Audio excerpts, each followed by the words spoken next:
Time 12 అవుతుంది. అయితే ఈరోజు నేను జటాధార సినిమాకి వెళ్ళొచ్చా. జటాధార ఎవరిది? మన సుధీర్ బాబుది. సినిమా నాకైతే అసలు నచ్చలేదు, అస్సలు నచ్చలేదు.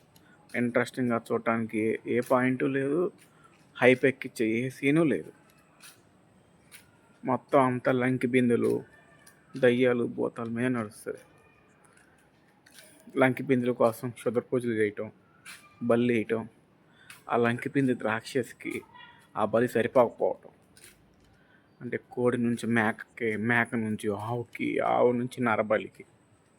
నరబలి ఎవడురా అంటే ఆ టయానికి ఎవరినైతే అది లంక బిందుల కోసం బలిస్తుంటే మన హీరో పుడతాడనమాట.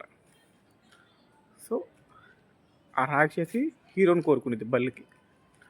సో వాడు పెద్ద అయ్యేదాకా అప్పుడు దాకా వాడిని చంపదు. అయితే వాడిని తప్పించి తీసుకెళ్ళిపోతారు, వేరే వాళ్ళు పెంచుతారు అన్నమాట. హీరో క్యారెక్టర్ ఏంటంటే హీరోకి దయ్యాలు నమ్మడం, కానీ దయ్యాలను వెతకడం అంటే ఇష్టం.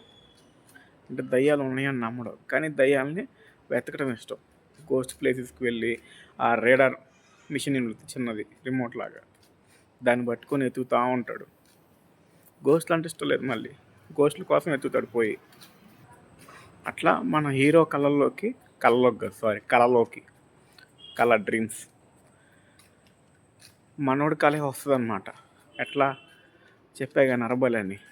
స్టార్టింగ్లో మనోడిని చంపడానికి ప్రయత్నిస్తారు, కానీ తర్వాత తీసుకొచ్చేస్తారు అనుకో, అది వేరే విషయం.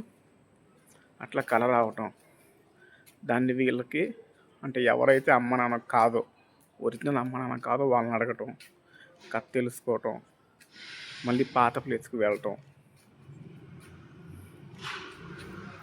అట్లా ఏదో సైన్స్ ప్రకారంగా లంకి బిందు రాక్షసిని చంపేస్తాడు అనమాట. లాస్ట్కి మళ్ళీ ఏదో సీక్వెన్స్ లాగా ఒక సీన్ పెట్టి క్లోజ్ చేస్తాడు. అందరూ జేబులో చేయి పెట్టుకుని వెళ్ళిపోయారు బయటికి, రెస్టారెంట్ థియేటర్ బయటికి, ఏం అర్థం కాక. అసలు ఏం ఎక్కల సినిమా. ఒకవేళ మీరు సినిమా చూసుంటే కామెంట్ చేయండి, మూవీ ఎట్లా ఉందని కంపల్సరీ కామెంట్ చేయండి.